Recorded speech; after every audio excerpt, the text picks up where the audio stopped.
I'm doing it, so whatever. I don't, all tens of our followers are going to be so excited about it. Yeah, 40. All right, so today. Oh, geez. I just realized we gotten so successful recently. Okay, well, hey everybody. On today's podcast, we're going to talk about our favorite off-road specific automotive YouTubers, or YouTube channels, I should say, not YouTubers. And we're going to discuss why four-wheel drive 24/7 is the best. And there's going to be some opinions, and they might vary from that being wrong to that being perfectly right. So, with a lot of stops in between, and a few channels that I don't understand because I've never seen them, and a few wild accusations thrown in the middle, which makes for a good episode. And we don't talk about a whole lot of other things because this is a pretty hefty topic on its own. After the podcast, though, we talked about another idea that I'm super excited about that you should be looking for within the next month or so. We're going to have a super cool topic coming up. Anyways, like, comment, subscribe, do all the great things for us, please, because it helps us so much. Colin, you got anything else? Nope, not today. Let's just get into it.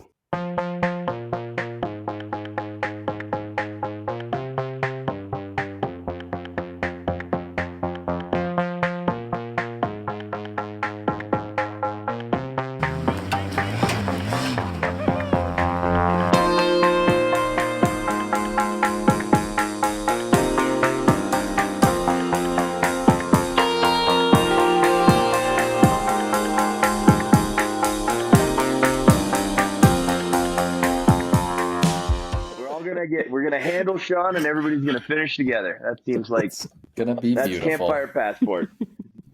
In a nutshell, yeah. Yeah, I think that's well, us. you're gonna get a nut. Wait a minute. Oh man, we made it. What, 15 seconds in? No, we were starting before it started. There's no winning here. We were. What were you guys talking about? What I said wasting content on just now is Mike sent us some Instagram video, and I'm going to be me about this for 1 second and make a note at the beginning that I don't think that I have a care in the world about the scenario that happened, because I never think about it. Yeah. Because that's me. But what happened, Mike? Well, so there's a guy. So it was somebody who did the wrong thing at the top of the hill. So they got halfway up, and they were like close to the top of this hill, and it was slick, and they came to a stop, and they just mashed their brakes, and it was the snow. In the snow, it was iced over, and so they just mashed their brakes, and they kept them mashed the whole time, and so they slid back down this hill, and this guy was behind them filming, and they ended up sliding back into that truck, and it was one of those things where like everything went wrong, because that was the dumbest way to do that. You put it in neutral, and you wait until your tires get some traction, and you move over into the ditch and get stuck, or there's all kinds. But just locking up your brakes and keeping them locked up on ice is going to continue sliding until gravity stops. And like 10 billion years when the sun explodes. So it was just the wrong thing. But we brought it up, and Colin was talking about it might be better to have like waited at the bottom of the hill, and I'm mixed feelings on that, because like if the bottom of the hill there's nowhere else to go also, and you're snow wheeling, then he would have just slid further before he hit the guy and been going faster. But also he was doing the wrong thing, so it's one of those garbage circumstances. Not if there's a like, corner, then he just blows through the corner, yeah, and misses all the cars, and it's only his car that's damaged. So that's your problem, bud. Halfway down whatever mountainside. Yeah, I mean, there's usually a tree. Play stupid games. Yeah, there's going to be a tree. They're in the forest. At Edison years ago. Yep. Yeah. True. Yeah, that dude that wisely stopped at the bottom of the hill to talk to Tyson. Yep. Yeah. Somebody came down the opposite direction and hit him. Yep. Well, not him. Hit the truck. Hit his buddy. It was not terrible, but No, it was very slow, yes, but we saw it happening for a solid, 30, 45 seconds. It's like, yeah. Bam. Not good. Not good. I think like I could bench race that scenario and say, oh, well, if I was the lead driver, I probably would have thrown it in drive and tried to, get it to grab traction going forward. And if it didn't, I'd just pull myself into the bank like that. That's how I would take care of it. But when you're panicked in the moment, sometimes you just slam on the brakes. Yeah. And if you're the guy in the back, I don't really know what I would do if somebody was coming at me. I think same thing. I think I'd try to kind of back up out of the way a little bit and then soften the blow of them hitting me. Yeah. But like I definitely abide by I wait at the bottom most of the time. I have definitely not waited at the bottom before. But I try to. Like it seems like the courteous thing to do. It's in the sand, I do that. In the snow, I do that. On rock crawling obstacles, sometimes I get way too close to people because I figure they're not going anywhere. Yeah. I did that on the 80s on Edison, like going down the hill. I was just pushing the guy in front of me for a little while, and I realized I should back off. I don't think he wants to go the speed that I want to go down this. I'm just here to make friends. Yeah, I should probably be nice.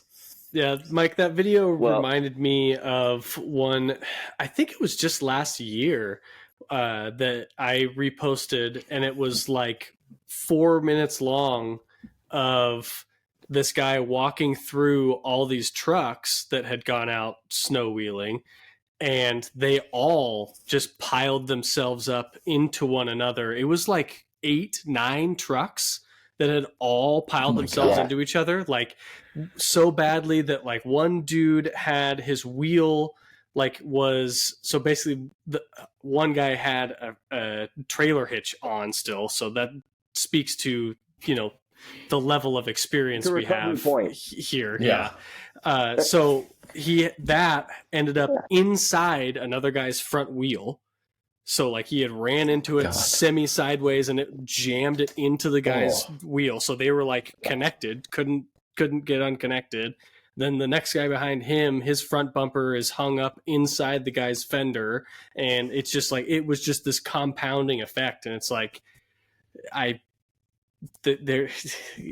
some things you just can't teach. If everyone's going to be that stupid, that's how you're going to learn is, tens of thousands of damage on 7 different rigs. It's, but you're anything. Probably not learned anything.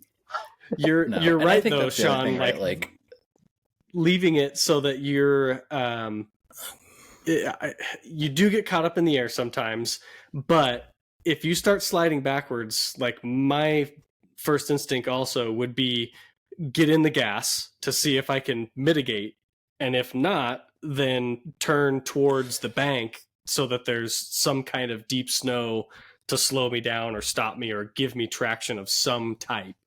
So I don't know. They did the best that they could. It seemed like in the situation that had presented itself and continued to present itself. But I think the guy in the back kind of did the best he could despite where he placed himself. So he had the right bumper to catch that guy. So it could have been that guy. Like the white Toyota guy was just like fine. He had this little stubby bumper that stuck up and out just right to hit everything on the back of the other Toyota truck and push it into the tailgate. But like I caught Tyson when we were on McGrew because I had this stubby bumper and he was rolling backwards and his e-brake wasn't working. And so like at one point he was trying to come to a stop. And I tucked up right behind him because the McGrew was not a safe place to not be able to hold yourself stopped. And he couldn't turn his Jeep off because if he did, it might not turn back on unless he could get his framing hammer easily enough. And so like he was on this obstacle and he was like starting to roll back. And so I just kind of pushed up and his tire hit my bumper and it just kind of whooped. And then he went forward again and it was all fine. But at that point, like we had already kind of talked about that a little bit because we were like, we don't want Tyson to roll down the hill. Yeah. Well, that's also a high traction situation where it's much easier to like gently give a bump or gently hold someone into place. You know, he's got his spare tire on the back. You've got a little, you know, bumper that sticks out enough that those two things contact, and there's probably not much of anything that's going to happen there unless it's a serious slam, right. You know? So, we're both the Jeeps with body damage, so it's not like either of us is like that worried about it. Oh man, not to change the subject here, but we were coming home from our epic snow wheeling Christmas tree hunt yesterday, where we hit at least 2 or 3 patches of half-inch deep snow. Oh yeah, and Mike almost got retotaled by a Tundra and a roundabout. This guy came at him so aggressively, I thought he had hit him, but he didn't. No, he was definitely a foot away or so. It was close. Yeah, he was coming over hard, and I slammed on the horn, and I started to get into the bike lane, and he looked over at me like when I was honking, like, "Wah!" And then he looked at where he was and went back into his lane and was like, sorry. You can tell the change of like. I saw the wave and I laughed pretty hard. God, I was like, oh man, he figured it out. I told Sean, I was like, that might have been tons and 40s right there. I should have let him hit me. Yeah. It was pretty good.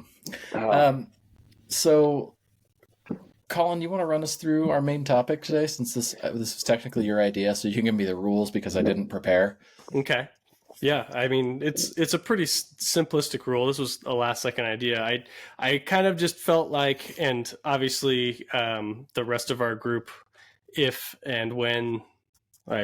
or when they listen, they can start an argument with us about how much YouTube they watch. But I felt like, I felt like the three of us are possibly the most, YouTube watch time between the three of us. We waste the most time. Yeah, probably. Yeah. Okay. So I Both felt of you like do it as part of your job, and I'm just lazy and I like to watch videos. Oh, well, yeah. I appreciate you think that I do that for work, but yeah. Well, thanks. Can I write that off? More than any of the rest of us. Yeah. Yes, you can write off your YouTube Premium subscription. So anyway, I figure we could kind of like our top 5 under $5,000 overland rig episode we did. We'll just do like a top 5, or if Sean can't think of enough, top 3. I figured it out. Oh, you got it? Okay. So top 5. Yeah, I got it. YouTube, like off-roading, overlanding YouTube channels that we enjoy watching, or have like some sort of aspect to them that we think is important in some way or helpful for, people that don't know much about the type of stuff that we do. Good for the sport. Yeah. Calling it a sport now? Yeah, well, I mean, it's contact sport too. After watching that last video. Yeah. In some cases, yes. Yeah. All right, so we're gonna go 5 to 1 again, right? 5 to 1. Yeah. Lowest just like rating we did to last highest time. rating. I know that's hard for you. Yeah. It is. I get so excited. I want to go to number 1 first. No, so you gotta build the suspense. Well, who goes first? I don't know. Mike? All right, cool. So I'll start with mine, and it's kind of a weird one, because you know who I am. One of my earliest things that I was watching before, when I was getting into car camping and overlanding and all that, was all the times watching the Peterson off-road guys get together and do the extreme trails, and they would just kind of camp occasionally. And so I got to see guys that were like 2-buggy stuff or 2-door Jeep stuff with no tops, and they were doing a whole week's worth of camping out of that. And it was tent cots, and it was, guys with swag bags. It was all that jazz. And so for me, that was kind of the step one, is watching that content from Peterson Off Road. And they had all kinds of stuff, but obviously Ultimate Adventure, obviously the Ultimate Overland adventure, like those kinds of things. But they also had just like, they're going to drive from Florida to Washington in a flat fender, or like all these other things. And it was just kind of cool to see different ways that they were camping, because those guys are not overlanders. They're just like camping out of necessity, so it's convenient to wheel hard. But it was interesting to see all that. So are you looking? You mean 4-wheel and off road, like Peterson's 4-wheel and off road, or 4-wheeler? Yeah. Well, both. Oh, okay. They can They're share a conglomerate. Now. They're all owned by yeah. I mean, well, they were until they died. They were, that was like you mentioned, that was like legacy. kind of the start of the Ultimate Adventure. Like it was originally Peterson's, but it was like, it used to be like it started as like a competition. Like they would invite all these rigs, and they would like, oh, well, we're going to put all these guys on the RTI ramp, and they're going to do a turning circle to see who had the shortest turning circle and shit. So like to see to see who built the best all rounder, basically, which I'm glad they got away from, because that's way less fun. I'm glad that it turned into like, let's just wheel and have a good time. That's kind of the change from magazine stuff to YouTube stuff, though. Because like in a magazine, that's what you needed. You needed to give people some data points, and you needed to have like some challenge stuff. And now that they're all YouTube based stuff, it's a lot more like, this is interesting because you can watch this guy in a freaking van take these rocks at 35 miles an hour, and it's cool as shit to watch. That is cool. I would almost argue, though, that they maybe didn't understand what they needed, and that might be part of the reasoning that they don't have those magazines anymore. Probably true. Also, I don't know, but I mean, and it's a much more complicated world than even I understand too, because there was, I'm sure, a lot going on at those different times. But we're not sitting here talking about our top 5 favorite magazines, are we? Oh no, but I got a list for that. It'd be hard to narrow it down. I love magazines so much. It's like one of the saddest things. Okay, that was good. Kind of a dying art. Yeah. Mm-hmm. All right, Colin, what's your number 5? My number 5. So I kind of like split I have 2 categories essentially.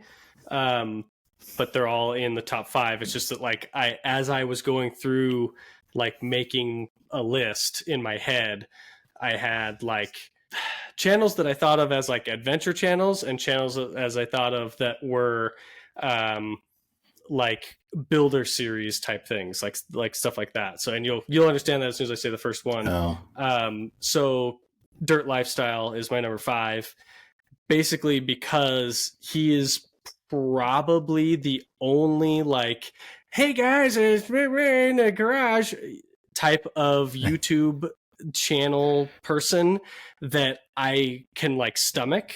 I think he does a really good job at like not making it too just like overly terrible. He obviously is good at what he does. He does some weird stuff, which makes me, obviously, it kind of, it's that Cunningham's Law once again coming into effect, where he does things that don't make sense, but I feel like he does it because it makes people ask questions. But yeah, so that'd be my 5, just as a solid dude that like you can watch him and you can kind of learn, certain aspects of building a rig.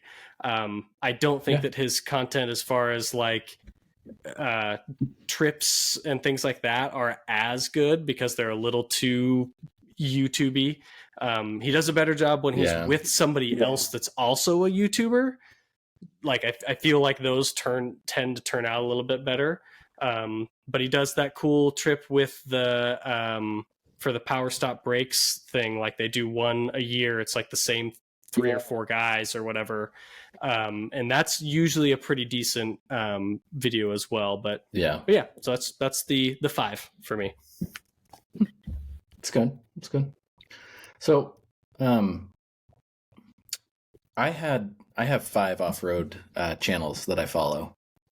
which is a convenient. total of. Okay. So now you just ordered them on who you like the best. Right. Okay. There's actually 6, but I'm gonna do. I'm actually gonna figure out my order as we go because. Well, if you've got 6, you could also alphabetical order. You could also do just a real short. Just mention them and say that they're outside looking in. Honorable mention. I got 2 honorable mentions, but 2 outside looking in. Okay. Yep. I think I'm going to start off with Campfire Passport. Oh, wow! Really enjoy Look the at that. build upgrades or updates. I really like the butthole itches until you die. No, I added that in as a joke, just because that's the outside looking in, but it's still a joke. Back there. That's the outside looking in. And then I was also going to just shout out to Hoonigan, because that's my favorite YouTube automotive thing overall. And I know it's corny a lot of the times, and I know they have some terrible followers, but I just think they do a really good job. So big shout out to those guys, because I think that they pushed automotive YouTube really far, even though there's no off-road stuff, or there's very little off-road stuff. Yeah, the fifth one is I've got to struggle with this channel, and Mike will immediately understand which one I'm talking about, I think, because we've had this conversation, and I think it's Dirthead Shed. I think that Dave Chappelle is an awesome guy, an awesome fabricator. He's got great taste in a lot of things. He's very dry. He makes Doug DeMuro seem like the most excitable YouTuber ever. He's so dry. But the info's really good. It's actually shot pretty well for what it is. And I watch them. I'm interested in them. Now, that being said, I've not watched one car thing on there. He's got that Mustang 2, and I think he probably did some stuff on his mini truck. I'm with you on that. No yeah. And it's not that I watched a little bit of the hard body thing cool. just for a little bit. Just because I kind of like mini truck stuff, but not a ton. But I'm with you. Yeah. So, and I think that his video stuff has gotten better because one of the video guys that was on the Overland Adventure, the 4-wheeler Overland Adventure last year, he's doing a bunch of the filming and editing for him good. now. Nice. I can you can tell when he does it. So all the work they did on that Tundra, that's the guy. And it's every time it's the Tundra, it's the production value just goes skyrockets. So it's pretty cool. Yeah. Well, he lives kind of nearby, and so he'll come by. Apparently, they explained, but and he does a good job of also letting us know when that's going to be happening in a video too. He's like, by the way, this is all so and so's here to do this. Yeah, because he was there to do. Really great. Yeah. He did all the filming for the ugly truck that you like, the Louis Vuitton. Yeah. The Louis Vuitton. Yeah. Anyways, that's number 5 of my 5. See, and I'll comment in here. I didn't even include that because I thought we were talking more off, camping adventure video and a little less of the build stuff. I would so I had 5 on my list to choose from, so. No, I appreciate that. It's all one and the same. Like Sean said, he's a little bit different because he kind of just does whatever he wants to do. But I feel like it counts because it's he builds a lot of off-road stuff, and then he'll show how he uses them and things like that. And it's that's, to me, that counts. That gets you on the list, I'd say. Yeah. His wheeling videos are some of my favorite because those guys get out and get wicked. I don't I feel bad. I feel weird even saying negative things about any of these people because who am I to judge? Guy. Yeah. But I don't. It's when they did the Ultimate Adventure with the Ford, I didn't like his content so much. But I watched the other content that he was a part of, and I was like, yeah, that's good. You come across as yourself. He comes across nervous or something when he's doing it by himself.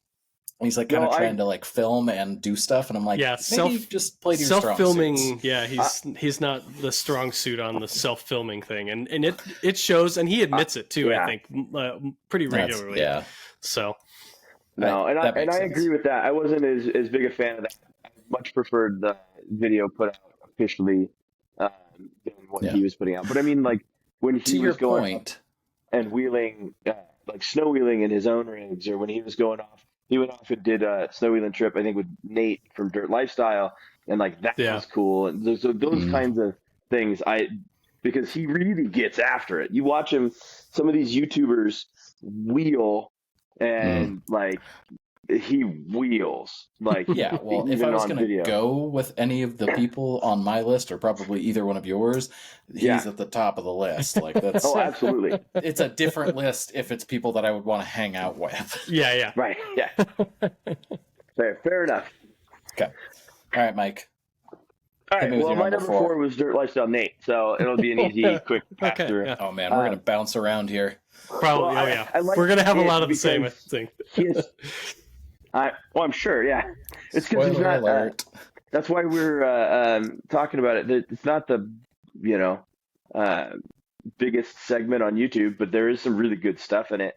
But I, for a different reason than you, I liked his content when I like the way that he builds and then camps in the same rig, and you get to see the whole progression and understanding of it. And so, like when he was building his wife's Gladiator, right? He was like, "Yep, this is gonna be my wife's Gladiator. She's gonna daily it. We're gonna use it as like a base camp for the family kind of thing. When we go out and camp as the family, this is what we're doing, and this is why. Because it's a Gladiator. We can put it on 39s, or I think he's on 39s, and it takes a 3-inch lift, and I don't have to do anything else with it, and it's all fine." And it has been, and it's been a go-to, and you get to see how well it works when he does that. I think he did the same thing with the disco he built on, he put that on tons and then changed suspension and built armor and showed that, we took this out camping and it was awful. And so we're going to do this now, and we're going to change. And so I do appreciate the way the content flows in some of that. And you might have to wait 6 months for him to get back to working on the disco after he took it out camping 3 times and didn't like it. But at least like you're going to see how he changes that, or he just says, it's not the platform for me, and he ditches it. And that's also cool that he'll kind of explain that or do that. And then he built this just garbage chassis, orange truck thing, and he sold that already because it just didn't work. It was such a bad vehicle. It's stupid stickered hood. Yeah, it's those, it's those 80 series, he couldn't get into it, I mean, he did put a couple dents in it before he got rid of it, though. So I guess there's that. Yeah, it got into some rocks. But no, and even that, like, it was cool because you saw it go up for sale, like on his Instagram, and he explained himself. And he's like, I know I'm trying to sell this, but this, and this didn't work for me. I'm going to do something different, and I got to make some money for the channel or whatever. But it's cool that he has that progression in all of his stuff. Yeah, and it's a Land Cruiser, so of course he made money. Yeah. Probably. Well, yeah. Well, the budget was on YouTube. Like, you got to watch. Yeah, we know how much you spent. Yeah. But also, you didn't pay for the custom fabrication by the Dave Chappelle. So. Yeah, there's that. Okay, so I guess my 4. Okay, so my 4. I was a little tepid about these guys, but I will say on the front end that the reason they're on my list and at 4 is because of how high quality the production value is, and it's Expedition Over. So okay. I thought you had... Don't say it, Sean. So I think they get a little too preachy and a little too like adversity. We have to be professional, and we have to like it. It seems like they put the professionalism. Sure we have a medic on staff. They put this professionalism above it being fun. And that's not to say that they don't have a good time, because some of the trips they do are absolutely incredible, and there's no way you couldn't have a good time, no matter who you're with on some of these amazing trips that they can get funding for, which is wild. Just the shots that they get and how well it's put together, I really appreciate that. And it's always like a good watch on their adventure videos. Some of these newer ones that they're doing that are like these shorter ones that are like they're trying to break out and do more like types of videos, not as great, because it kind of lets them yap too much, it seems like. But yeah, I think any of their adventure stuff is really cool adventure stuff. Yeah, I mean, I will completely agree. I think that their content is gorgeous, and I think as dorky as it is, they're kind of the gold standard when it comes to like American overland kind of content, as far as YouTube and similar goes. It is the bar that anybody else that's trying to shoot expedition kind of content, I think, aims for. I do think you're right. I think I hate to say that they take it too seriously, because it is a business for them and it is their livelihood, and they're doing sometimes some more dangerous trips, right? They're going to a little bit more exotic locations and they're further out for longer and things like that. So there is an element of safety involved that they're trying to kind of push out there so people don't go unprepared to things, but it does come across really boring sometimes. I'm just like, come on, just wing it, folks. We got 12 minutes on a flat tire because it's the most exciting thing that happened in the video. And so we are going to make we got a flat tire. Nobody has the lug pattern. Good thing we've got 3 spares. He brought 2 spares. So we're just going to be careful now that we only have 2 more spares in the same lug pattern, in the same size with the exact same tire. Also 3 patch kits, 11 air compressors, and 2 tire manufacturers, and 2 trailers. And a helicopter. That's one of the other things that kind of kills it for me is their vehicles are a little boring. Like they try and make their vehicles like the star of the show or whatever, and they talk up the vehicles, but they're literally like, it's a fucking 4Runner, it's a fucking Tundra, and it's a fucking Tacoma. Like, I get it. They have a sponsorship, and that's why they're those vehicles. Both on Toyota boys. And it's just it's throw all the money you can at it, and then to make it a modest, not a wheeler, just a expedition travel vehicle, and which has its place, obviously. There is some cool stuff there, but it is just they come off as a little bland, because it's just like I need more mixture of things to hold interest, because 3 of the same vehicle basically it doesn't do it for me. I'll top in on your American standard.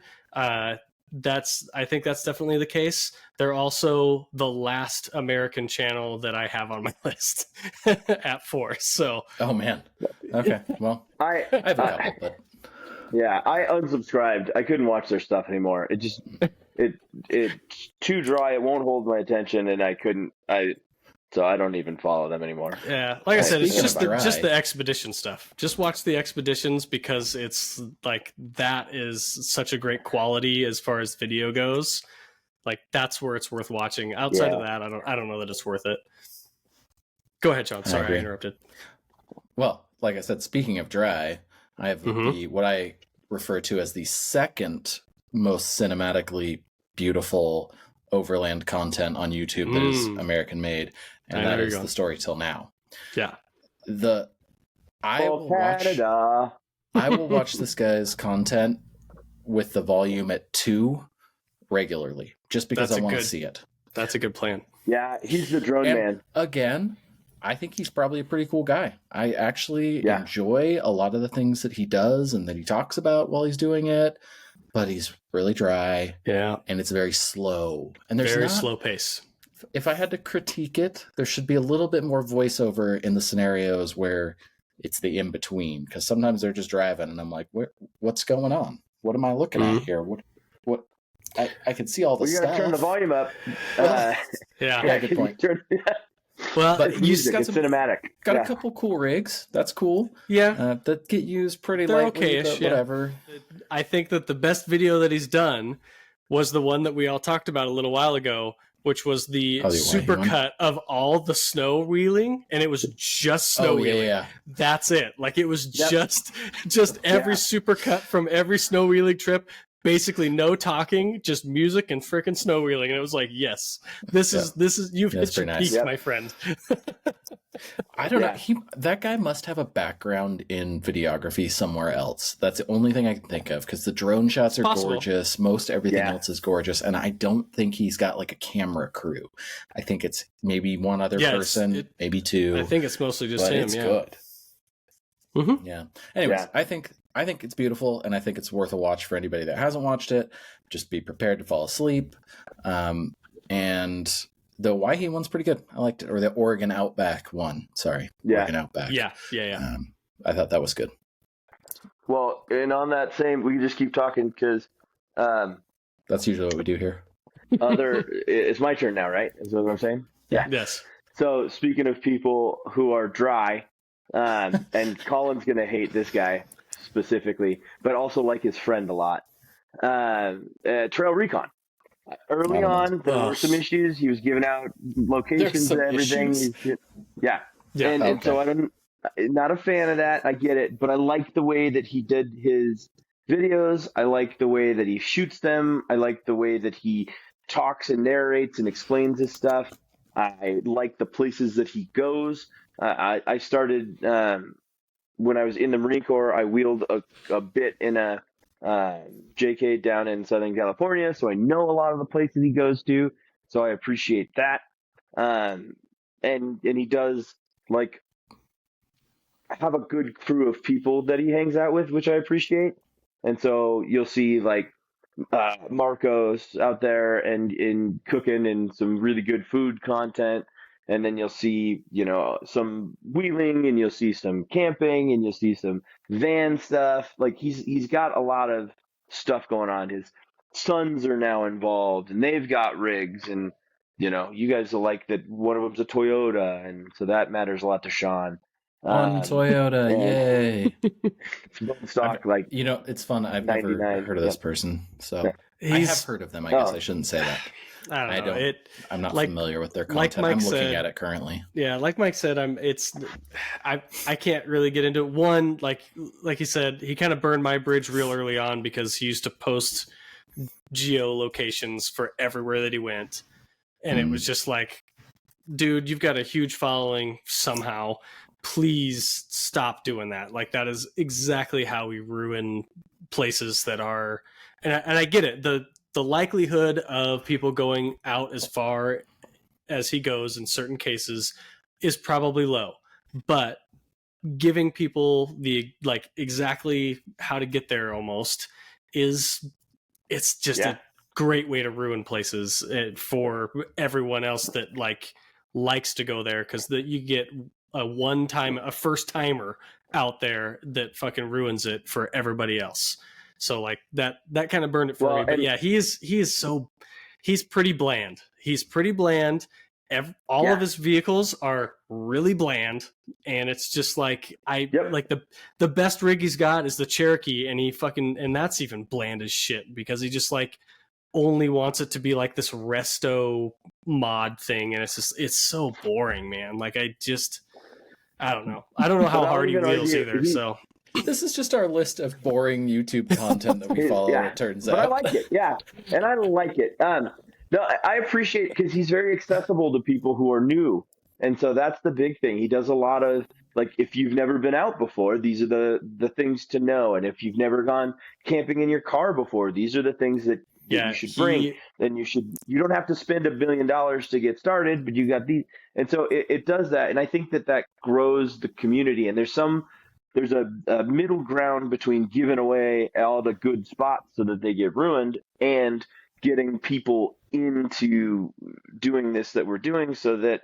we have good things built, and we have parts, and we've got tents, and if people weren't into overlanding, rooftop tents would still be $6,000. So there's some like back and forth to that I think that is like you got to find the middle ground. Um, and I think that he's very good at being on the very easy access side. If I was going to tell my brother was like, "Hey, I want to start overland and I want to figure it out." I'd be like, "Start looking at this," because he's not good at piecing those things together on his own. But this would be a good bit of content for him to kind of start with. It's you know what it is, Mike. As you've been describing all this, I realized what it is, and I had never thought of this until just now. It's because he knows how to play the algorithms.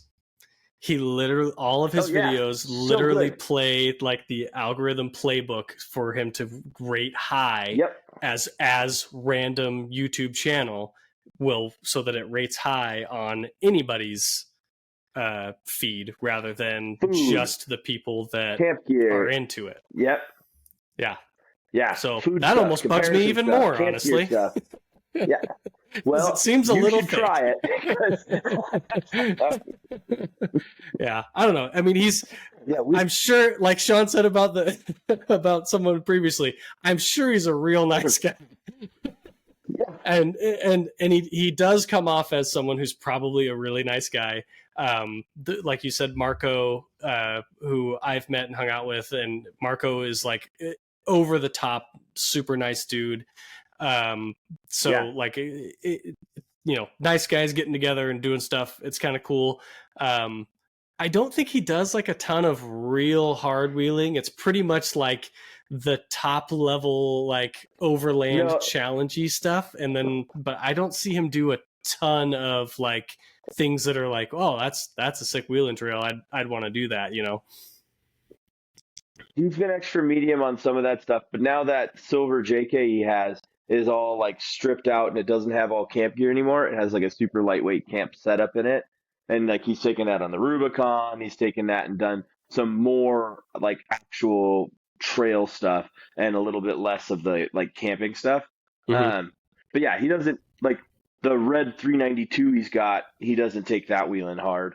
He just uses that because it tows that trailer he has. And he, got in basically into some trouble in the van that he was wheeling on a trail, and he drove it up to the Overland Expo Pacific Northwest, and it broke, and so like it didn't work. He didn't get there with that, but so like he's got all kinds of different levels of content in that as well.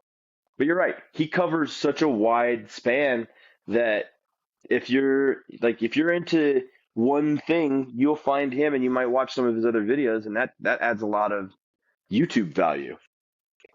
And I respect that. Yeah, fair. Are we at number 1 yet? No, we're looking for we're looking for Sean's. No, or wait, right? Yeah. Number 3. Oh, okay. That'll be quick. Dirt lifestyle. Glad we put all this time in. Yeah. Okay. Yeah. All right. I think we just went out of order, boring. though. I'm just realizing. Just third on my list. Well, that's why I was trying to tell you to go. Oh, well, I was waiting for you Sean. Didn't go yet, Colin? That's why I walked away. I was waiting for you. Damn it. Sean said, I don't want to hear your shit. That's okay. But that's okay because his 3 is, go ahead, we've gone over it. So, yeah, we'll just do mine and then we'll be back on track. Yeah. So my 3 is this guy was one of the first people that I like found in this like world basically, and so I've kind of clung on to him since then because I thought that I still think that his content is really good. It's an Australian by the name of Ronnie Dahl. He started off as like just a total one-man show. Him and his buddies would go out and do just, Australian backcountry trips. They typically would do like pretty long trips, and that would also include some interesting wheeling, like nothing insane. He never does anything that's like a crazy wheeling trail, except for like maybe a couple of times. Like one time he went out with that Musa dude that's got the crazy patrol. I've showed you the patrol. Ronnie Dahl, his production value has started to go up because he's actually like doing a show, like a TV show for some channel in Australia now. So his production value has increased, which is kind of cool. A couple of the guys that he used to hang out with all the time have kind of like spread out and done a little bit of their own thing also, but I don't watch any of them because Ronnie's the guy that kind of put everybody together, it seems like. But he has cool cars too. He's got a double cab 79 series, of course, because it's Australia. It's, you know, it's got the turbo diesel V8 that sounds fucking awesome. And it will like initially was very like overland type build, like very mild. And it has evolved now into that's his wheeling rig. And so now he just goes like tray bed only with a swag, like super light. And he's got like not the Trepadors, but like the step down from the Trepadors. I can't think what they're called, but like just crazy mud tires. And like so that's pretty cool. He's got a Troopy also. He's a Toyota guy, Sean. So there you go. And he had a Hilux at one point that he like did a bunch of stuff with just to like see if it was any good, basically. And then he got rid of that to get the Troopy. But yeah, he's pretty good at explaining things. He goes to a lot of places in Australia that like tons of people don't go to because they're super remote, which is really cool. And he's like mostly based in Western Australia, which is more remote apparently in comparison to the East Coast of Australia. So yeah, that's we lost you, that's Colin, my reasoning there. You're here. You're back. Okay, well, that sounds like a good reason. I didn't hear any of it. As far as I'm concerned, it's a great reason. So then I'm number 2 now. Oh wait, hold on. Before you do that, just one commentary. I did look it up. I have seen that guy before. Yeah, I love that kind of content. I love the Australians. I think it's so unique. Like I'm like addicted to watching them because I'm just like, oh, it's so much cooler. Like even if it's not that much cooler, it's way cooler. Yeah, the vehicles are different. It's all the vehicles. Really it's cool seeing the different vehicles, and it's like it's impossible to understand how much more remote they get out there compared to what we can do here. Like it's insane. Like those trips are awesome. In the grand scheme of things for the US, like we can get pretty remote where we are compared to some people, and it's still not the same as going to it's still whatever, all these islands and from there, crazy things. It reminds me, so this is a weird tie back to the Australian stuff, but I grew up in Alaska, and the joke used to always be that Alaska and Australia are the only two places in the world where everything outside is trying to kill you. One's just warm and one is cold. And so like every time I watch that stuff and I see him like way the hell out there, like I get that. We used to do that like as a family when we would camp when I was younger, and we'd get on quads or motorcycles or whatever and go as far away from people as you can. And like some of that is really fucking far away. Yeah. So my number 2 is the Storytell Now. Canada. We've already talked about it. That dude I've talked about it. You've talked about it. I mean, who hasn't? It's a little high for this list, but okay. Well, I really like his drone stuff, man. What put me over was the snow compilation. That's why he's up there. If there's only one video of his you're gonna watch, get that one and just put it on, and then go from there afterwards. For me, that made it because like I can sit and I write my inspection reports and like zone out and build that and look over it anytime I want. And it's just this gorgeous drone shot and this stuck Gladiator on 40s. And then you're like, okay, and then you keep going and you look back and it's this beautiful drone shot and this Bronco on 37s also stuck in the snow. And you're like, cool, this is really interesting to look at. I don't need to hear any of it. I need to look, Okay, so you take the same same technique as Sean and put the volume at 2 and just let it play. Well, I'm working, I'm working. That's funny. I'm glad that I'm not the only one that does that. I was just looking at this guy's channel, and I'm pretty sure this is the one. Oh, shoot. I'm going to get something on there. Never mind. Okay. I think that it's the same one that we're talking about. It has 1.7 million views. It's his highest viewed video. It's pretty impressive. I mean, he's got a lot of views on a lot of stuff, though. Yeah, he does. Some of it's pretty impressive. It was the perfect time to drop, too, because nobody anywhere had any good snow. And he was like, you know what I got? I got a whole hour of snow for everybody. Snow supercut. Watch this. Yeah, he's got 1, 2, 3 snow videos over 1 million. 1.4, 1.6, 1.7. That's a lot. Well, that's a lot of views. That's Canada, man. Canada's got snow. Good stuff. He's got sponsors and in with the dealership and like all kinds of other stuff. Like he's doing really well, and it's he's constantly filming. He came out with like 3 videos, 1 a week, and they're all like 3-day trips for the last 3 weeks. And I'm like, man, you're just going full tilt. That's sometimes how it works. Yeah, I get it. Cool. Anyway, yeah. Colin, what's your number 3? That was my no. I already my number 3. Or is it number 2? I'm Sorry, on number 2 2. now. Yeah, I was gone. So this would be my number 2. I was gone. I don't know. Okay. Well, my number 2, and I know it's on everybody's list.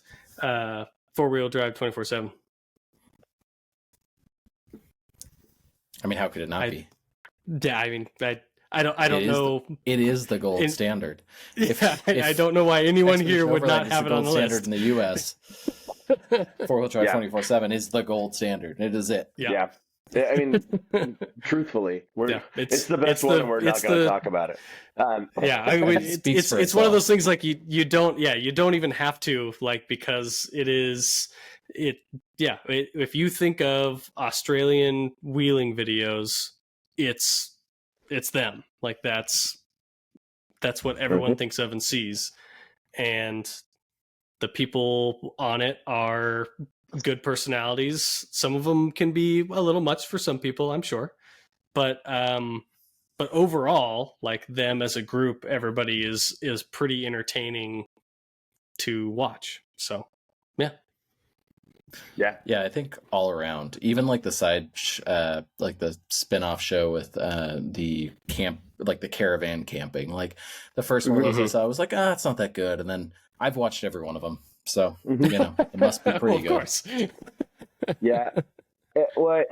And even things like watching them come do the Rubicon. I was just like, I've seen 100 videos on the Rubicon, but I liked theirs too. So okay, so Sean, it's time for your number 2. Oh, good. I think that Mike's going to hate this because Mike didn't hear the assignment the same way that I did. Oh, okay. But again, I had 5 off-road specific YouTube channels, so I know which one he's going to do too. This is my favorite lunchtime activity. I know it's my favorite regular lunchtime activity. Like, what about lunch? Yeah, I like lunch to go with lunch. But what I like to do with my lunch... If it's going to be your favorite activity... I mean, there's a couple things that you can do at lunch that are better than this, but those things aside, if we're watching stuff on YouTube, Matt's Off-Road Recovery is the best thing to pair with your lunch. It is the ultimate pairing, really. He's my honorable mention. Yeah. I just love it. Like, I feel like I don't even know that much about Matt from Matt's Off-Road Recovery, but I really like him. And I like the stuff they're doing. I think they might be Mormon. I'm like pretty confident because there's like a lot of kids all the time, and I can't really figure that out. But like, he's pretty funny. Reckless speculation. He's got engaging. He's got engaging content. If we're assigning And- religions, I think Nate from Dirt Lifestyle is probably a Baptist. I think that's a stretch. I think that Matt being a Mormon is much more likely. They don't allow facial hair really. Oh, That's no beards. pretty uncommon to have facial hair as a Mormon. Right. So, well, I apologize, Matt, for my Mind off-road blown. recovery. Throw it out. If that could be wrong offends you too. at all. I don't know. Baseless accusations. Yeah. Yeah, I've watched a few of his things. I struggle a little bit to get into them like fully.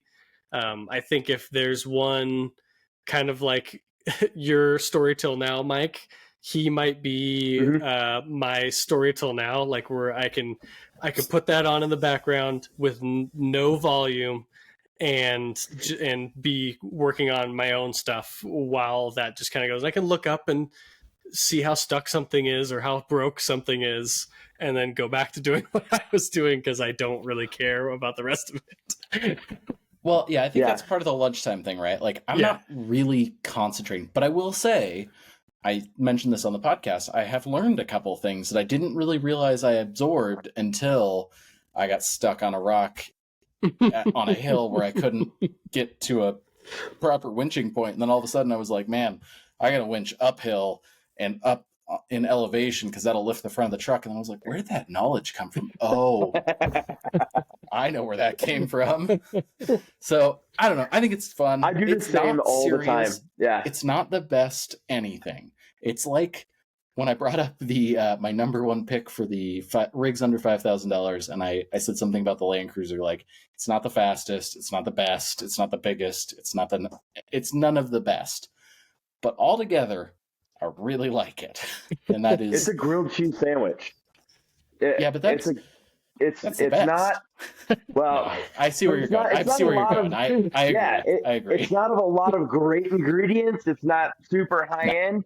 But if you have a grilled cheese sandwich and a bowl of tomato soup, I don't ever feel like that moment is wasted. I don't ever feel like that's a bad choice. But I really like his attitude in some of the build series stuff that they do, because they do some stuff like really well and really overbuilt to be able to do the job that they have, which is to recover things. And it doesn't need to be the best wheeler, and it doesn't need to be this, but it needs to always work, and they need to be able to fix it on the road. What I do like is that he's also not afraid to cut the thing that he just built right back off, because he built it on the fly. He wasn't talking to any. He's like, oh, I thought this was going to work. Then it didn't. So he just, and then we're going to go make another one. And you're like this video is 4 times making shock towers, but I appreciate that, like, you figured it out. He showed the process. Well, yeah. I mean, it's impressive to know, like, that I could build that at home, because that's what they're doing, essentially. And I appreciate that about them. I agree. I think it's a good old fashioned fun time. Well, sorry again for the Mormon comment. This is my all our Mormon listeners are gonna hate you, Sean. So, you treat it like it's a drug. Do you need me to look? Do you need me to look at the analytics real fact. quick and see if we've got any Utah? See what the listeners. Yeah. Whoops. Yeah. They like to be called LDS. Okay. Yeah, I know this. They do. Okay, so anyways, so it's Mike's number one. It's my number one now, right? Yeah, all of Australia. That's it. All of Australia. I tried to like button it down, but I've spaced on his YouTube channel and name. A guy in Australia, he's on a DR650 dual sport that he calls the War Pig.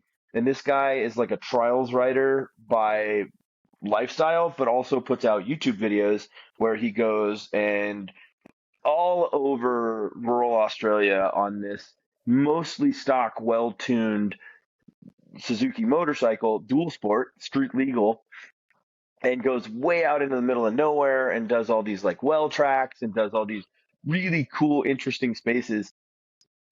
And I love that. And then I love all the 4-wheel drive 24/7 stuff. And like you could just get down a rabbit hole. And I haven't pulled up anything uh, Australian outback camping related and been like, this is just some garbage stuff. And I'm sure there is some. I mean, there's bad stuff everywhere, but every time I watch a new thing that's like cultivated by the YouTube algorithm because of the other things I watch, I'm like, oh, that's good. And then you just kind of continue on. But it's really interesting. It's all different animals than we see, and it's a different type of, adventure than we see. And they're running smaller tires, and so like that makes all the trails a little more interesting. And it's muddy, or they're like punching alligators and crocs in the face because they're trying to hit them. We're not doing any of that shit. We're waving deer away from the road as we cruise cows. down a dirt forest road. So yeah, we have a lot of cattle as well. Yeah, which is just fat deer that you're allowed to eat in a hamburger. So yeah, that's my number one. All of Australia. Okay, bit of a cop out, but all out. Yeah, I'd say your 1 and your 5 went a little bit broad stroke, but okay. Well, yeah, I mean it's his list. I like the sentiment. What can we do? I'm not changing. I'm drinking red wine out of a Yeti cup in my garage, passport freezing my ass off. Yeah, you can get these stickers and more on our website. secretrsvp@gmail.com. Yep. Yeah, I'll mail one to you directly. But yeah, I think that it's important though, because to me, I could have just filled the whole list with things I found Australian on YouTube, and I had other things I wanted to talk about. Oh, fair. Want to fit stuff in the list? That's fine. All right, so me, okay. All right, so tell me why. Never mind. I'm curious to hear this answer. Sorry, I want to know what your number one is. Because you want to know why. Because you want to know why. Two. Yeah, my number 2. You want to know why. Tell me why you didn't pick 4-wheel drive 27 is number 2. Okay, so kind of in line with the Ronnie Dahl thing. This guy was one of the very, very first like overlanding things that I ever found on YouTube. He is a South African, and so he used to travel all over South Africa. He actually is formerly a cartographer, so he used to map all kinds of areas of South Africa. And he's worked very closely with tons of vehicle manufacturers to test their vehicles, and he's always been honest about their vehicles to a point where certain companies will no longer give him vehicles to test, which I find as a very endearing point for his style. He's very old at this point. He's like in his 70s. So there's a lot of like old guy jokes, but his actual like video and like storytelling in the video content is absolutely the best that I've ever found. Like if you think that the Storytel Now's like cinematography stuff is good, this guy outdoes it and he always has. Like because he's a photographer. He was a photographer first, so tons of photography, tons of really good video stuff. He no longer lives in South Africa, but he does go back there. He has a vehicle there that he does like a build series on, and then travels in that vehicle. But he moved to Australia like right before the pandemic, like maybe a year before the pandemic happened. And so he has a vehicle there also, obviously, and he does a ton of travel in Australia. He's come to America a couple times. He's even been in Oregon, actually, and he's done a trip that we did, which I found absolutely hilarious. But it is 4X Have you said Overland. his name yet? No, I just did. So you cut in and out a couple different times, but it didn't a lot of lead in. Fit, and I was like, man. So 4X Overland, real heavy, and that's his channel. His name itself is Andrew St. Pierre White. He's just an Englishman that grew up in South Africa, and So he does have some Range Rover tendencies, which is great because he loves classic Range Rovers. But he is a Land Cruiser lover. Like he always has a troopy. He builds troopies and stuff like that. But he has done a couple series with old Range Rover classics.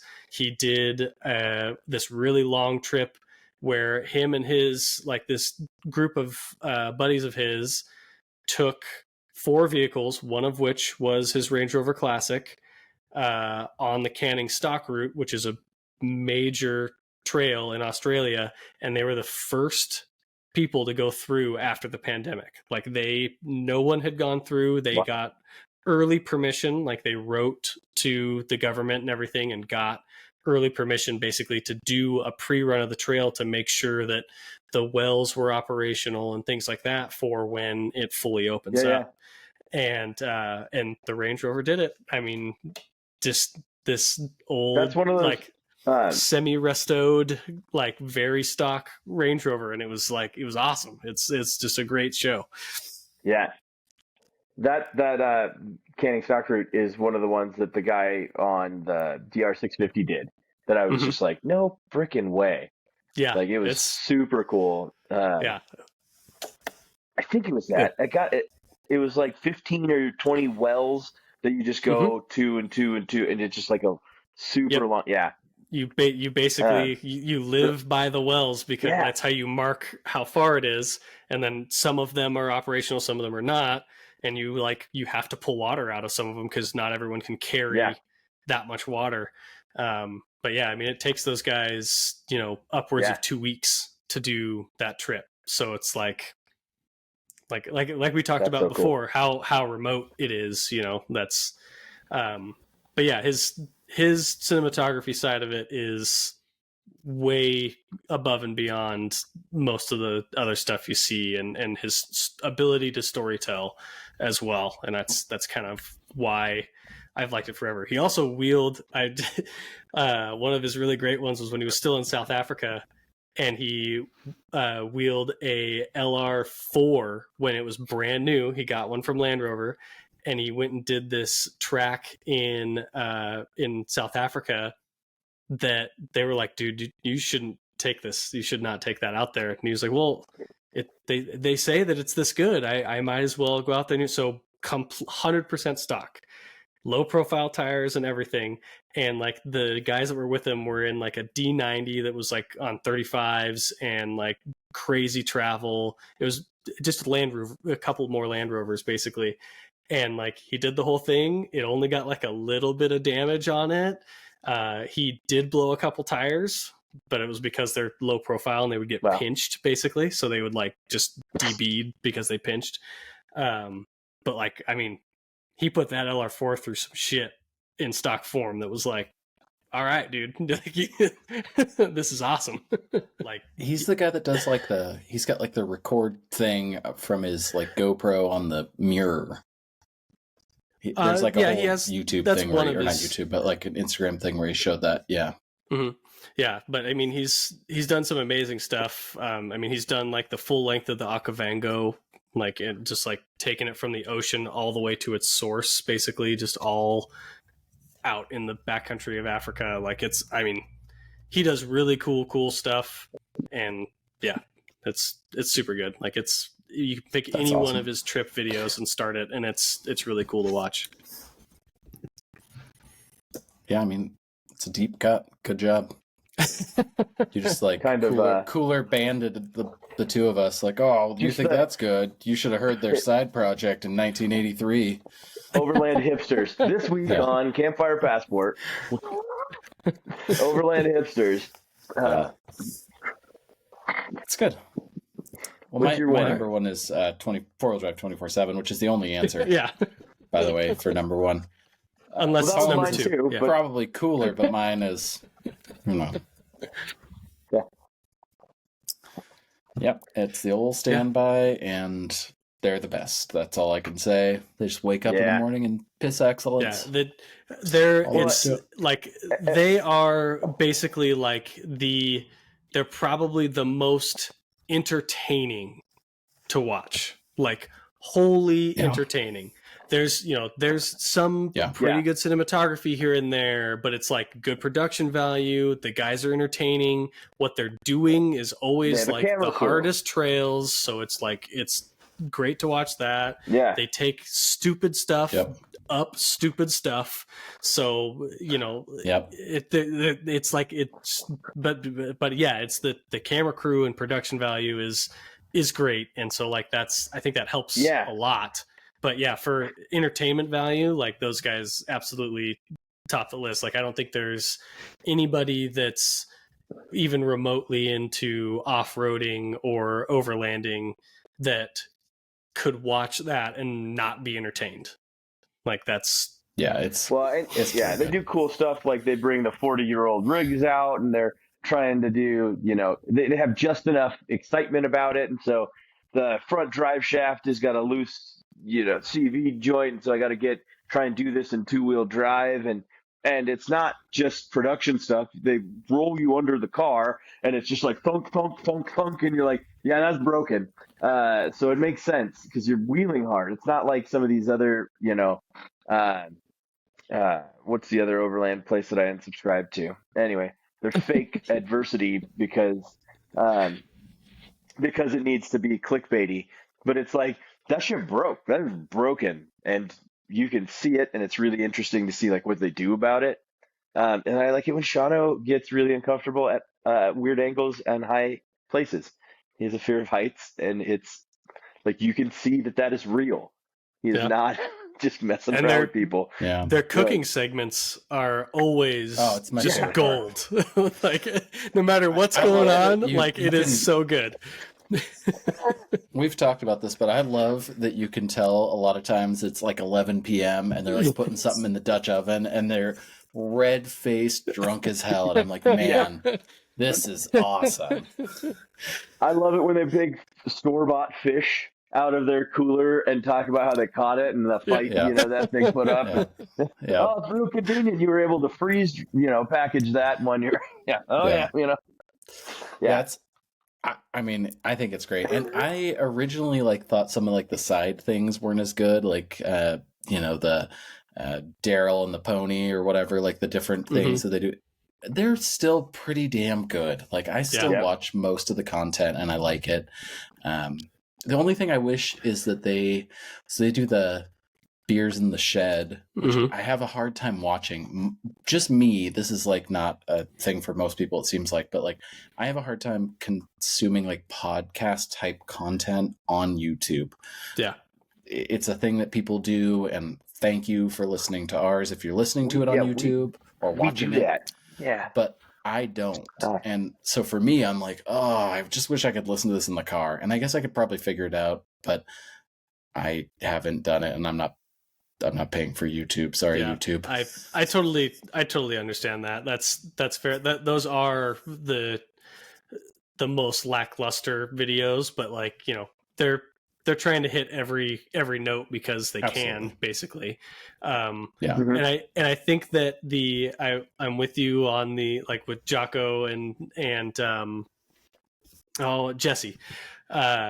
Jesse, yeah. And I think it was just because they were the new guys. I mean, this their channel has been going on since the 90s. The people that are on it now. I'm just gonna play it while we're doing this. No. This week on the people that the guys listen to a podcast. Yeah, the people that are on it now weren't on it originally, and they phased out a couple of guys. Yeah. No, Graham wasn't even on it originally. Graham's the oldest guy on there now. He was the first guy that got phased in, and then Sean got phased in, and then so now, and so it's just that I think it was just we're getting used to the new guys that they're phasing in, but then they also have great friends that come along as well that aren't regulars. I mean, but they're regulars for the channel, but not all the time regulars. So it's like Ruben and I just want to lost his name. Pete, Pete Ultimate 9. Ultimate 9, He's Patrol. He's great. I want a pedal commander. So bad, yeah. I don't think it'll even work on my Jeep. I want a pedal commander so bad. So okay. So, side story, we should talk about this off the air. They definitely have one that'll work for your Jeep. Because I did some looking into them recently. The other thing I will say is their popular videos. I was talking about Story Till Now having some pretty heavy hitters with the views. Yeah. Most popular 4-wheel drive 24/7 is their Cape York video from 4 years ago. Has 4.5 million views.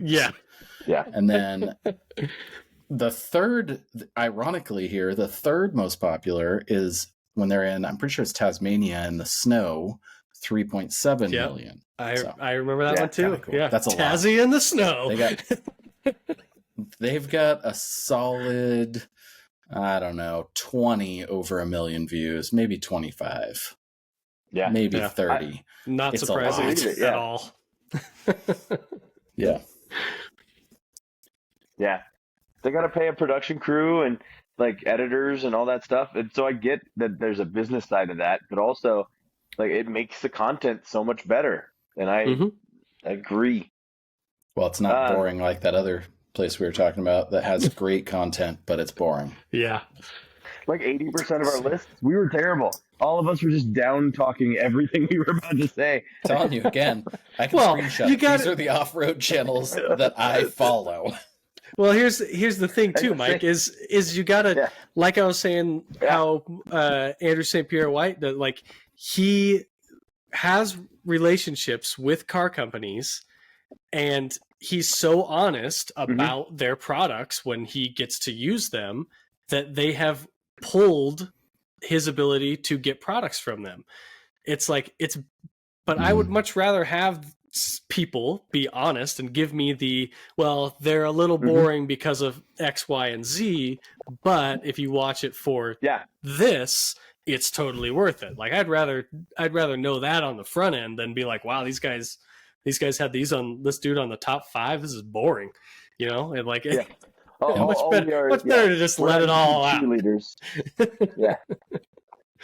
Well, do you guys have any other honorable mentions? I have one that I would throw in there that doesn't fit the theme, but it was one of the first things that came to my mind. I mean, I started with my honorable mentions, so yeah, let's wrap it up with yours. So it was the first thing that came to my mind was the Grand Tour / Top Gear stuff when they go out on their like big adventures in the wrong car in a country that they've never been to. I was that's the kind of standard that I hold the entertainment value to. Obviously, that's not that's a high standard. That's unrealistic. That's an unfair standard. I know, but that's yeah. But it's a solid reference. It really is. I mean, so when ultimately, like, I think, sorry to interrupt you, Mike, but I think that the genre of automotive YouTube that a lot of people like is directly a result of Top Gear doing what it did. Oh, absolutely. Top Gear has influenced everything when we look at automotive media in general.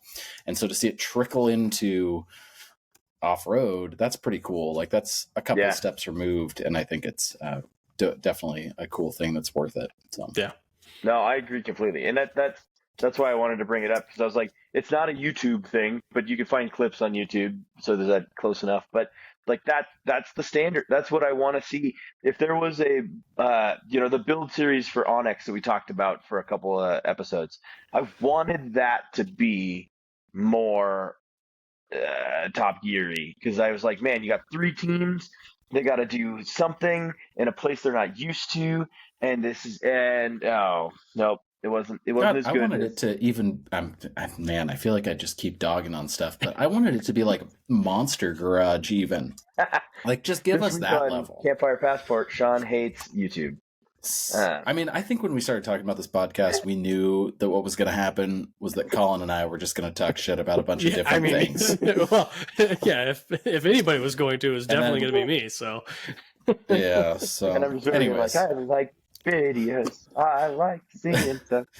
But Mike, I think that's the best shout out reference you can give. I think that is really the godfather of all automotive YouTube. It really is. Absolutely. Even if it's barely on YouTube. And most of the on YouTube is kind of like a pirated weird in between, but it really is. Like, you can go one step further and go to fifth gear and get like TIFF needles and all those cool things. But like, I think you're right. I think that those three did it. Yep. Yeah. Yeah. That's the standard.